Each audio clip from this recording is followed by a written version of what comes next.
Alors on commence. On dédie le shiur encore une fois à la réfoua de Yehudit Batrout, la réfoua shlema aussi de Nader Yahir ben Kammar Esther, Amen. la réfoua shlema de Yitzhak ben Asher ben Gohar. Amen. Parmi tous les malades d'Am Israël. C'est la réfoua shlema, réfoua nefesh, réfoua tagouf, qui reviennent à leur état de bonne santé, Bezrat Hashem, très rapidement. Alors, la semaine dernière, on avait fini le cours sur le fait que le Baal HaSulam, il a voulu synthétiser 3 points importants, qui sont les trois étapes, en fait, si on essaye de créer une carte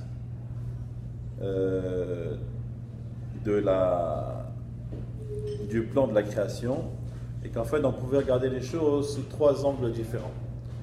Alors, on avait expliqué qu'il y a le statut des Neshamot, des âmes, dans ce qu'on appelle dans le Or Ensof, dans la lumière infinie, et que là-bas, donc, il n'y a pas d'influence temporelle. Il n'y a pas d'influence temporelle là-bas, donc il n'y a pas cette notion de temps. Donc, on retrouve là-bas, qu'est-ce qu'on retrouve? On retrouve l'état où les Neshamot sont attachés à Hachem. C'est-à-dire que nous qui sommes considérés les kelim, les ustensiles, nous sommes remplis de lumière. Donc on est collés à Kadosh Baruch Hu. Pourquoi? Parce que Hachem, on a expliqué que pour lui, de toute façon, comme il est au-delà du temps, donc il a déjà, au moment où il a juste pensé à la création, il a pensé à faire la création, déjà à ce moment-là, tout était terminé.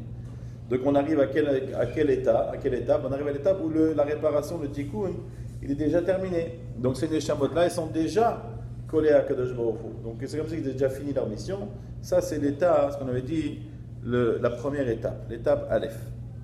Ensuite, la deuxième étape, c'était quoi? C'était la vie sur Terre, les 6000 ans de la création, durant ce qu'on appelle le Zman HaTikun, le moment de réparation, durant lequel les Neshamot, elles doivent réparer ce qu'elles ont à réparer. C'est quoi qu'elles ont à réparer? C'est le Ratzon Mekabel, cette volonté, cet égoïsme.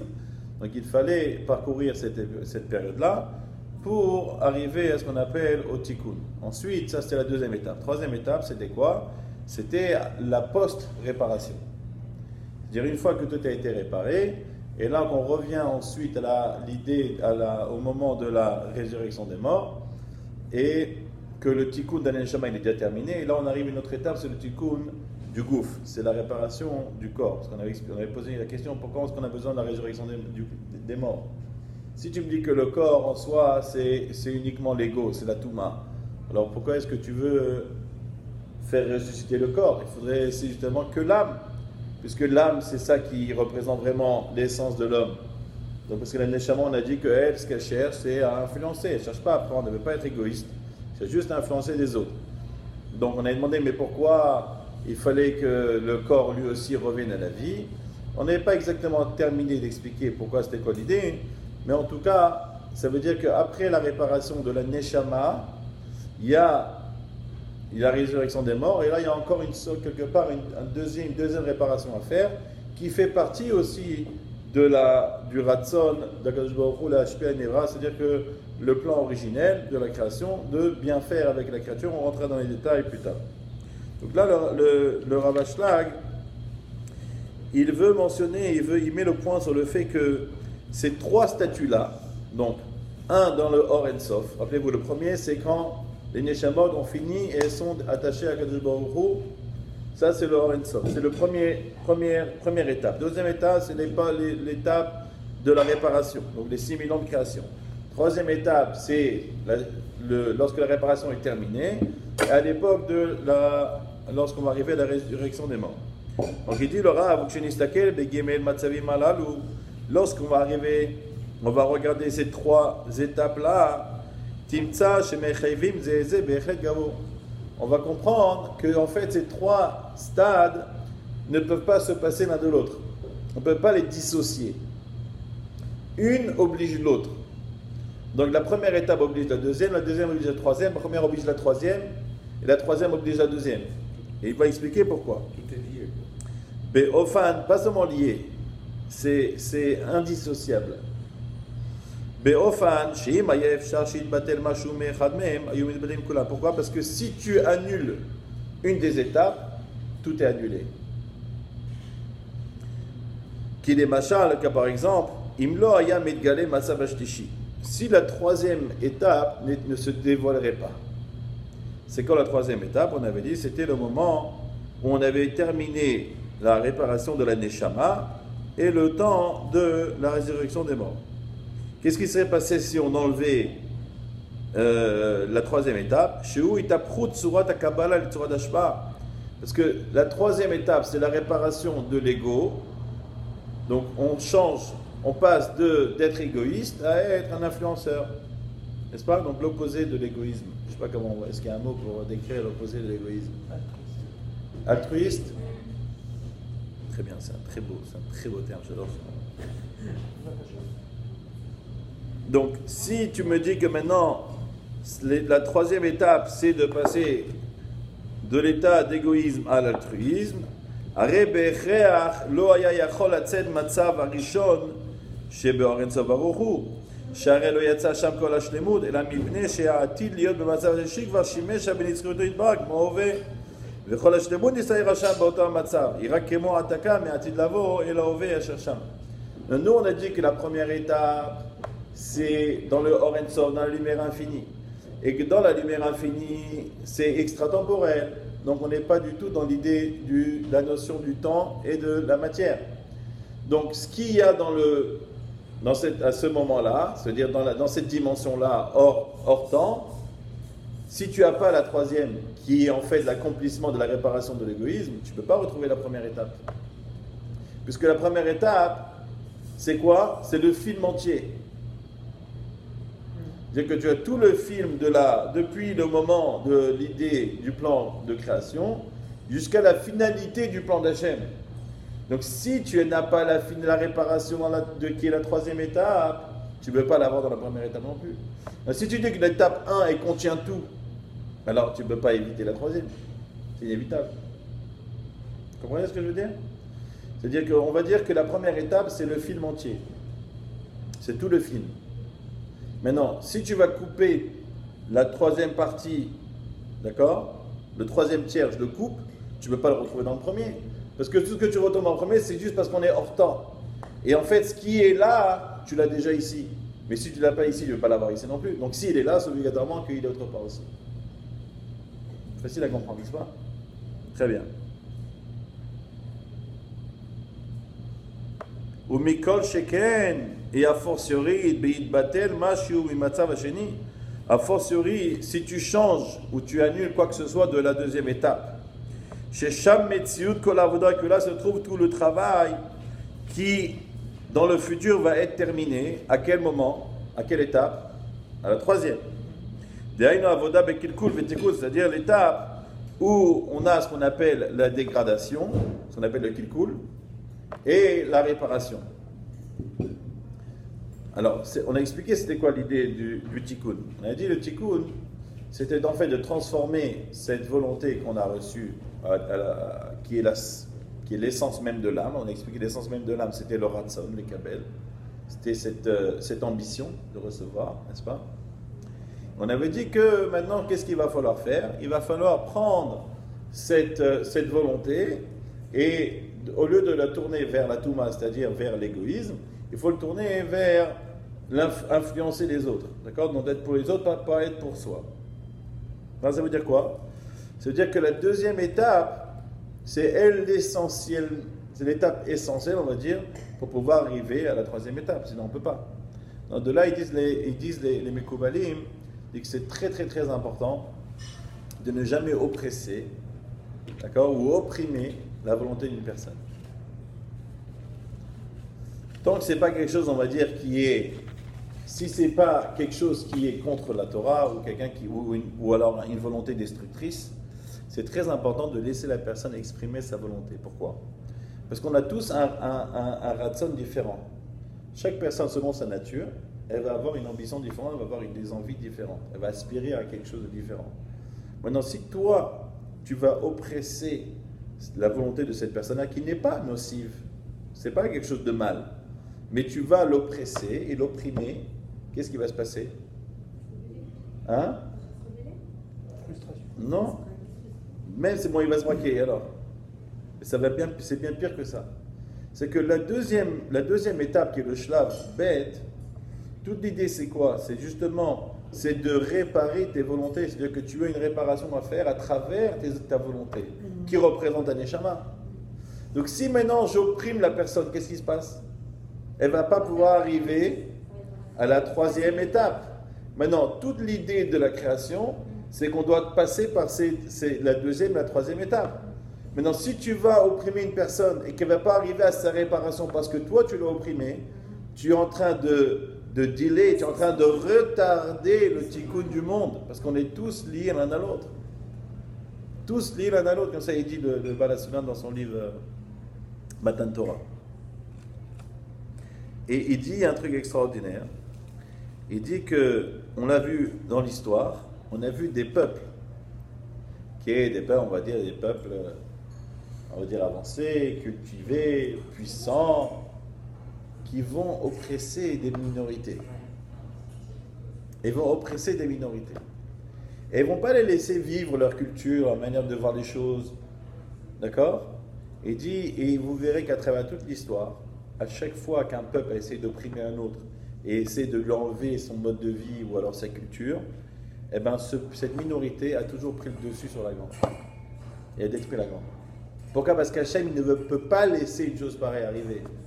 Parce que tu ne peux pas opprimer, parce qu'on a besoin de cette manière de se développer pour ce qui fait partie du Tikkun HaOlam. Ça fait partie du Tikkun HaOlam. Donc des fois vous allez voir, souvent deux personnes qu'on n'est pas capable d'accepter la vision de l'autre. Tu n'es pas capable d'accepter l'ambition de l'autre ou la manière de l'autre de voir les choses. Et l'autre c'est pareil, qu'est-ce qu'ils font? Ils se font la guerre.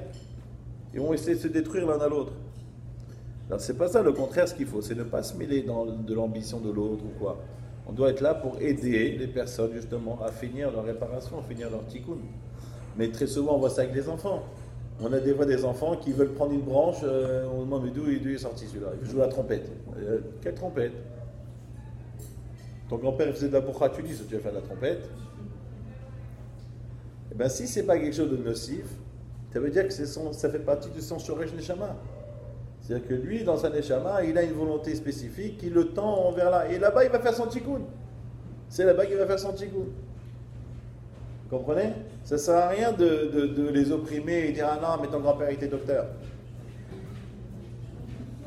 J'ai toujours voulu que tu grandisses, que tu deviennes docteur. Non, il y a une règle en éducation qui est très importante. La règle, c'est la suivante. Première règle dans l'éducation, c'est quand tu as un enfant, tu portes le deuil. Tu portes le deuil sur quoi? Tu portes le deuil sur l'enfant que tu as rêvé. Et sur peu importe. Peu importe ce à quoi tu as pensé de la manière dont ton fils va avoir l'air quand il va grandir, ou avant qu'il naisse, mais tu as une idée, ton fils tu voulais comme ci, comme ça, déjà, fais le deuil. Parce que c'est pas toi qui décides. Tu sais pas quel neshama est l'enfant. Tu sais pas ce qu'est son tikkun. On sait pas. Avant qu'il soit né. Hein? Non, toi, je sais que tu as envie d'un boxeur.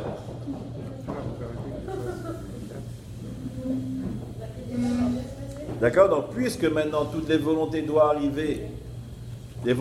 arriver à la troisième étape, qui est l'étape de la réparation, et qu'en fait on est tous liés l'un à l'autre, alors on ne peut pas, Chad Shalom, empêcher une personne de s'exprimer, d'accord? D'exprimer sa volonté, d'exprimer son ambition, et d'essayer de lui faire prendre un autre chemin. Non, non. Toi, tu n'es pas là pour guider les gens. La personne, elle a un sentiment, il y a quelque chose qui lui parle, il y a quelque chose qui lui plaît plus qu'autre chose. S'il est attiré par la musique, s'il est attiré par le sport, c'est qu'il y a quelque chose à faire. Mais dans la condition, bien sûr, que ce ne soit pas quelque chose qui soit en désaccord avec la Torah. Vous comprenez? Oui. Là, il y a un problème. C'est quelqu'un qui n'a aucun ratson, quelqu'un qui n'a pas du tout de ratson, il a un vrai problème. Mais ça n'existe pas, je pense. Il faut juste chercher un petit peu. Il y en a. Là c'est destructif. là ça devient destructif. Quelqu'un qui veut rien faire aussi, c'est destructif. Quelqu'un qui n'a aucune ambition, là il y a un vrai problème.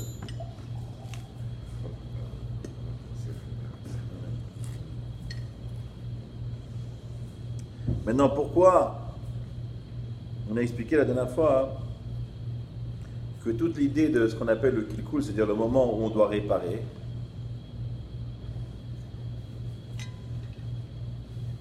c'est quelque chose qui est obligatoire, qui est quelque chose à réparer. On a expliqué. Pourquoi on est obligé de réparer? Parce que, comme on l'a dit la dernière fois, si Hachem, tout le plan de la création, c'était de bien faire avec ses créatures, on avait expliqué que c'était essentiel que celui qui va recevoir, il sente qu'il soit méritant.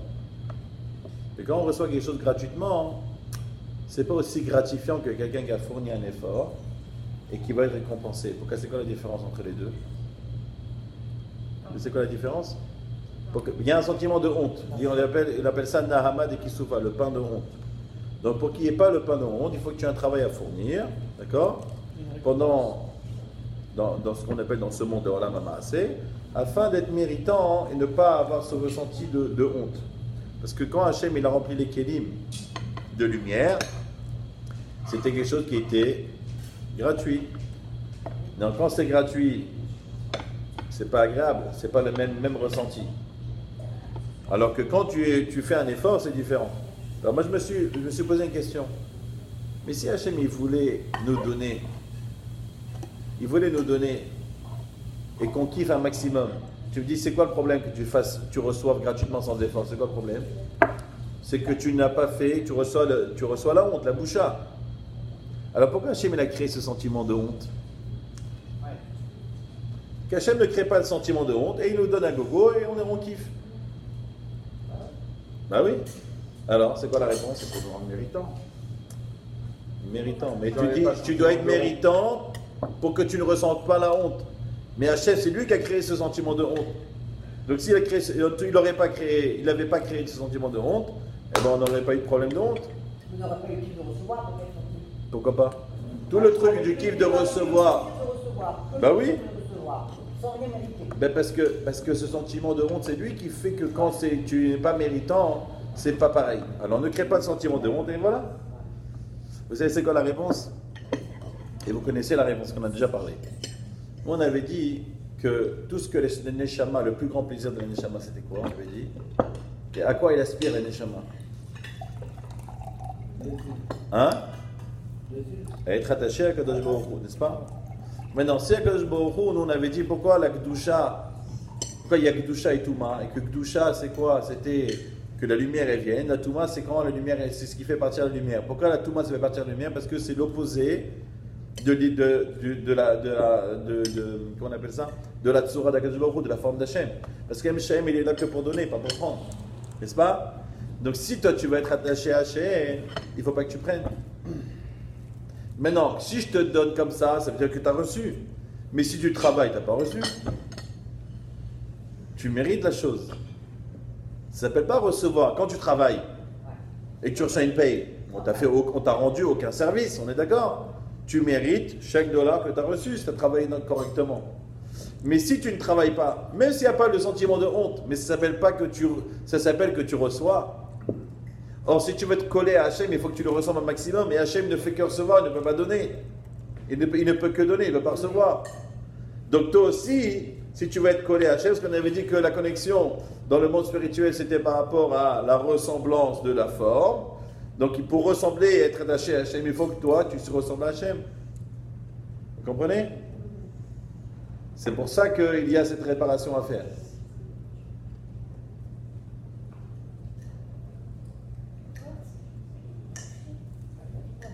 C'est pour cela qu'à chaque fois qu'une personne veut recevoir la lumière divine, donc il veut pouvoir recevoir le Shefa Rouhani, l'abondance spirituelle, qu'est-ce qu'il va falloir? Il va falloir qu'il fasse un effort spirituel.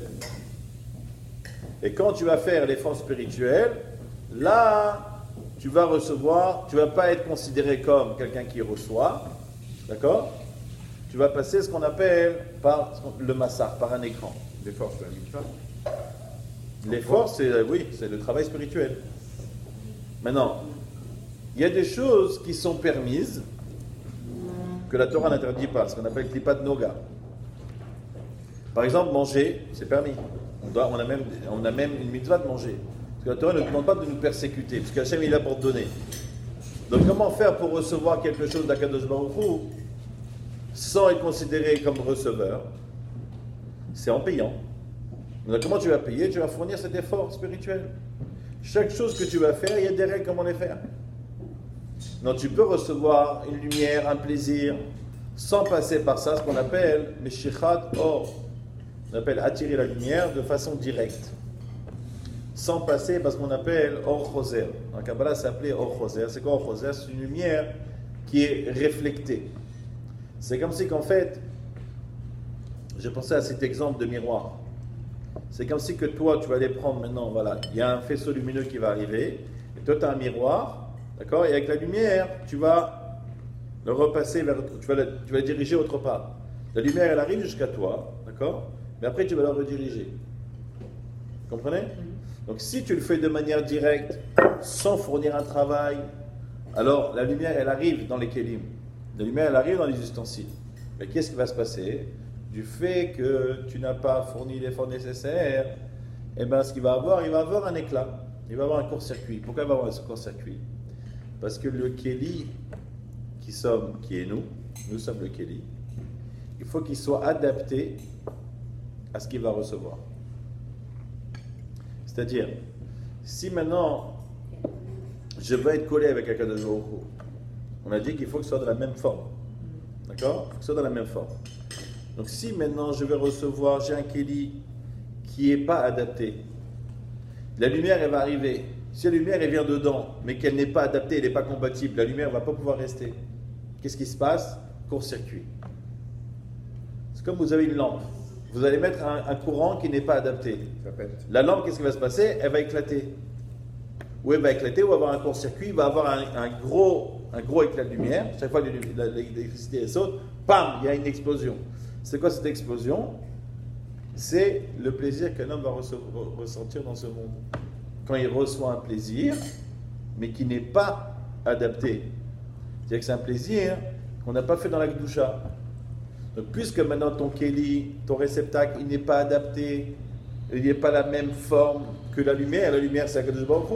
Parce qu'Hachem, il a une lumière constante qui est toujours là, on a dit qu'il est toujours là pour bien faire aux créatures. Elle est là, elle est dispo pour tout le monde. N'importe qui peut prendre la lumière. Non, il faut juste la prendre de la bonne manière. Donc si toi maintenant tu vas avoir un kéli, un réceptacle qui n'est pas adapté, tu vas créer un court-circuit. C'est ce qu'on appelle shivirat kélim. Tu vas même casser le réceptacle.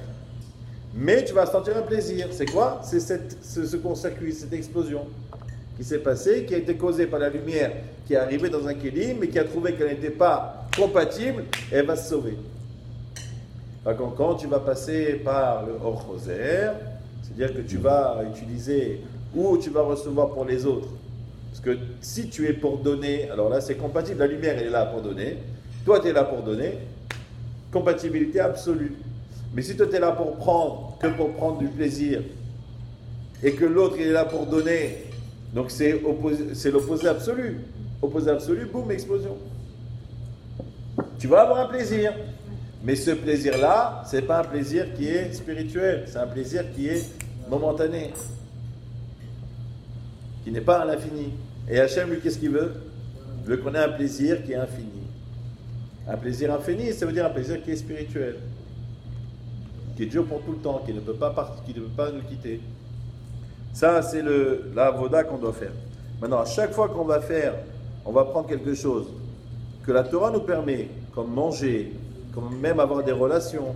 Il y a des règles. La Torah nous a donné des règles, ce qu'on appelle un massach, un écran, qui va nous permettre de faire cette chose-là de la manière dont Hachem veut. Donc pour manger, maintenant, il y a une manière de manger. Il y a une bracha à faire, avant, après, les rapports. Il y a des halachot, la pureté familiale, toutes les halachot qu'il y a concernant les rapports conjugaux, tous les détails qu'il y a. Dans tout, il y a quelque chose à faire.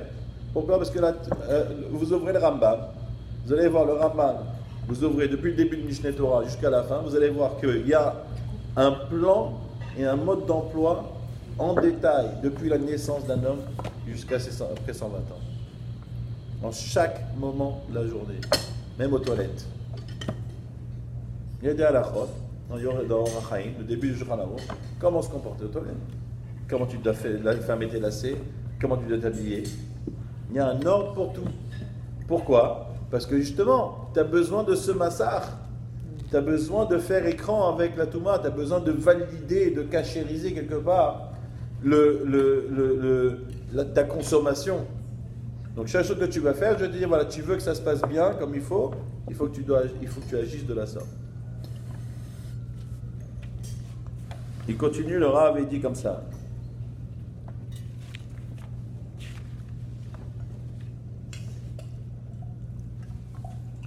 Donc on a compris pourquoi c'est évident que la deuxième étape, c'est-à-dire le chemin de Tikkun, il est obligatoire, sinon on ne pourrait pas arriver à la troisième. Donc on voit que la deuxième étape, elle oblige le troisième. Et le premier qui est dans Or En Sof, dans le première étape, tu es déjà englobé aussi toute la situation de la troisième étape. דהיינו שהתגלה מצב השני והשלישי ומצב השלישי, דהיינו ממש בכל אותה שלמות אשר שם. לא פחות משהו ולא יותר משהו. C'est-à-dire que ce qui va avoir dans la première étape de Ensof, c'est-à-dire que là-bas tout est englobé, ça va être exactement ce qu'il y aura dans la troisième étape, c'est-à-dire au millimètre près. Pas plus, pas moins. D'accord? On ne peut pas arriver à la fin du Tikkun. On ne peut pas arriver à la fin du Tikkun sans y manque quoi que ce soit de la première étape. D'accord? Parce que déjà tout est déjà englobé et inclus dans la première étape. Donc si là-bas il y a tout qui est inclus, donc tu es obligé d'avoir aussi tout dans la troisième étape. Ça veut dire quoi? Ça veut dire qu'on est obligé d'arriver à quoi? Au Tikkun. On ne peut pas se sauver du Tikkun. Puisqu'il est déjà dans la première étape. Si tu me dis que dans le Or En Sof, tu as la pensée de la création, les Neshamot qu'Hachem a créé, et qu'elles sont maintenant, elles sont déjà à l'état de post-réparation. C'est-à-dire que durant la deuxième étape du Tikkun, les 6000 ans, ça a été accompli. La troisième étape, d'accord, post-Tikkun, elle était accomplie, elle est là. Donc on ne peut pas s'échapper. Donc de toute manière, le Tikkun va arriver. Donc si le Tikkun va arriver, vient la question suivante du Baal HaSulam. Il dit, il ne faut pas poser une question, se poser, alors si c'est ainsi, alors on n'a plus libre arbitre. Quoi que je fasse, de toute façon ça va arriver. Parce que tu as déjà tout écrit.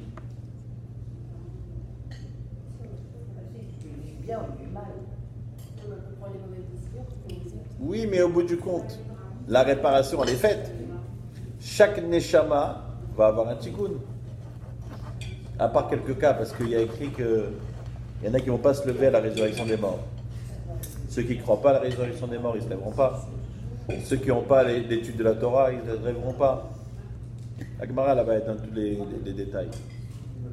Donc, c'est écrit dans la Kabbalah que si tu me dis que tout le monde va arriver à la réparation, alors comment tu dis que ceux-là ne vont pas se lever?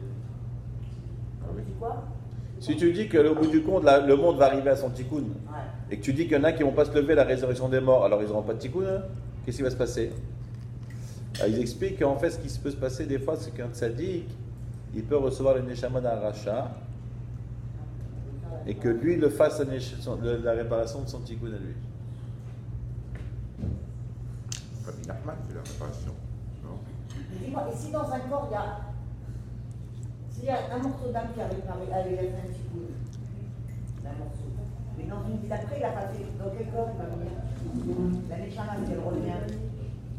Il y a chaque neshama, elle revient dans un. Il y a plusieurs avis. Il y en a qui disent que ça va être dans la neshama, dans le corps dans lequel il a fait l'essentiel de la réparation.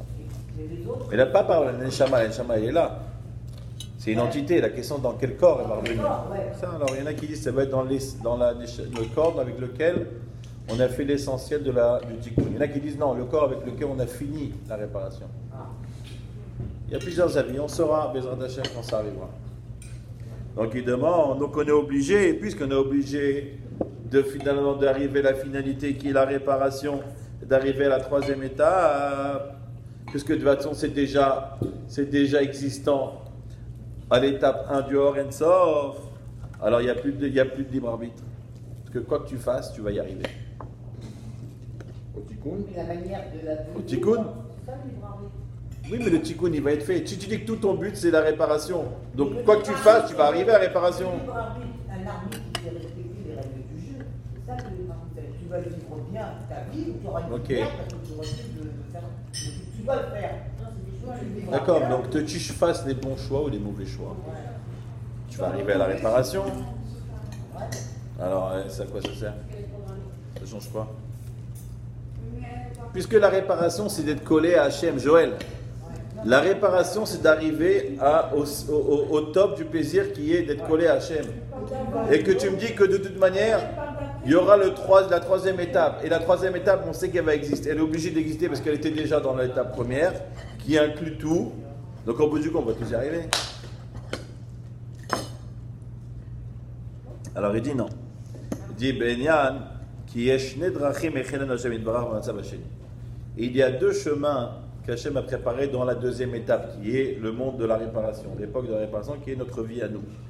Il y a deux chemins qu'on peut utiliser pour arriver à la réparation de la troisième étape. Pourquoi? Le premier, c'est le chemin qu'on passe par l'application des mitzvot et de la Torah, comme on a vu plus haut. Et le deuxième, c'est quoi? Derrière Issouri, en passant par les souffrances. C'est ce qu'elle a dit Joël.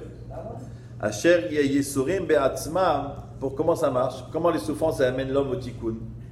Il dit parce que les souffrances corporelles, Memarkim et Agouf, ils, comme si qu'on grattait le corps.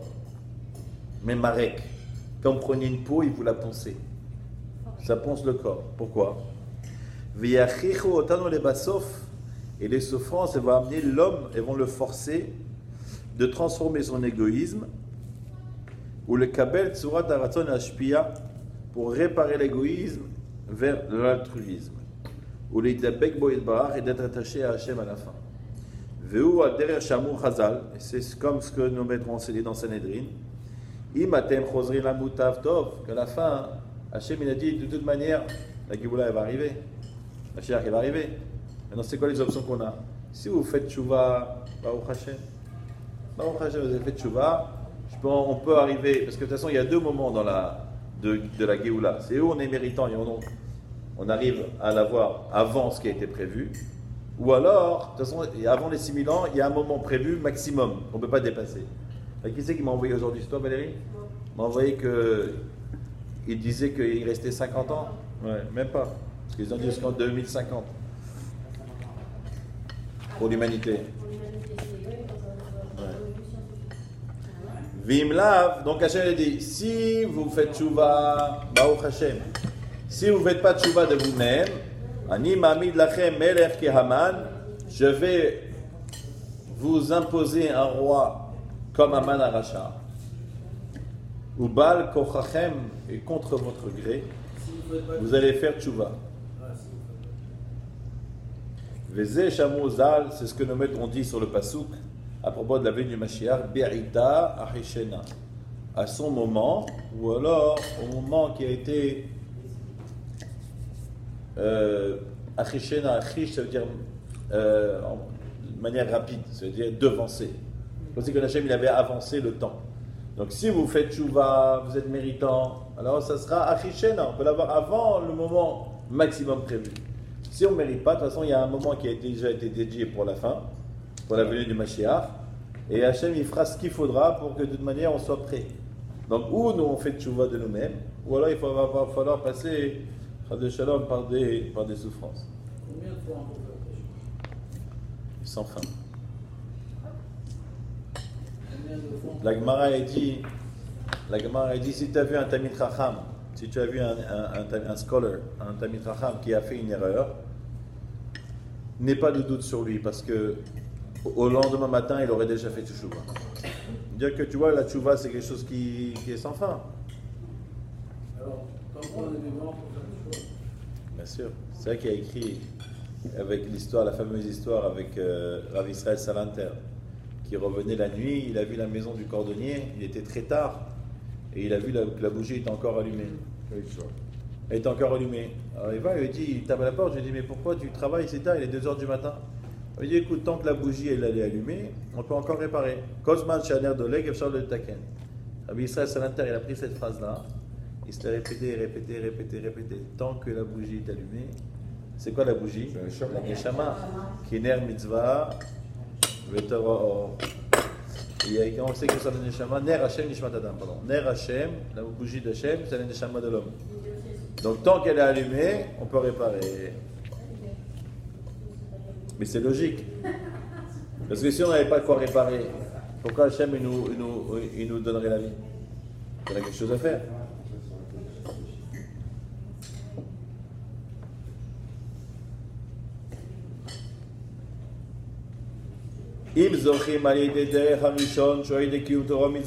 Donc si on mérite de passer par le premier chemin à travers par le biais de la Torah et les mitzvot, alors qu'est-ce qu'on fait? On accélère la réparation.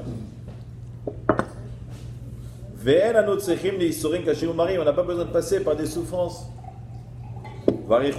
J'explique le Kabbalah, mais aussi le temps qu'on doit passer pour justement être expié, être purifié par le biais des souffrances, qui prend beaucoup plus de temps que par l'accomplissement de la Torah et les mitzvot. Veimlav, et si ce n'était pas ainsi, Berita, alors ça sera au moment prévu. Dainu, Rak Beret Shaisorim Igmo Datikun Shalanu, seulement au moment où les souffrances auront finalisé notre tikkun. Vetagi Alanu et Tatikun Bal Kochenu, et que le moment de la réparation arrive de force, contre notre gré. C'est-à-dire que c'est même pas nous qui avons décidé de faire quelque chose de bien pour réparer. Et parmi les souffrances, qu'est-ce qui est inclus dans les souffrances? Même le châtiment de Neshamot, la souffrance de Neshamot au Geinam, ça fait partie des Isurim. Puisqu'on parle, jusqu'à maintenant, il y a des Neshamot au Geinam. Le Tikkun n'est pas terminé. On est encore dans les 6000 ans. Donc c'est quoi les Tikkun de Neshamot au Geinam? C'est ce que les gens n'ont pas réparé par le biais de Torah Mitzvot, ils sont obligés de passer par le Geinam pour réparer. Mais à 6000 ans, ça s'arrête pour eux. À 6000 ans, après c'est fini, parce que c'est la troisième étape, c'est la fin du Tikkun. Aval ben karovekab, de toute façon, Gmar Tikkun Shumasa B'Shlishi, la troisième étape qui est la réparation, la finalisation de la réparation, c'est quelque chose qui est obligatoire. Et tout notre choix, c'est quoi? C'est pas que nous, on va décider est-ce que ça va se passer ou pas. Non. C'est comment ça va se passer. Est-ce qu'on va le faire de la manière douce ou alors de la manière dure?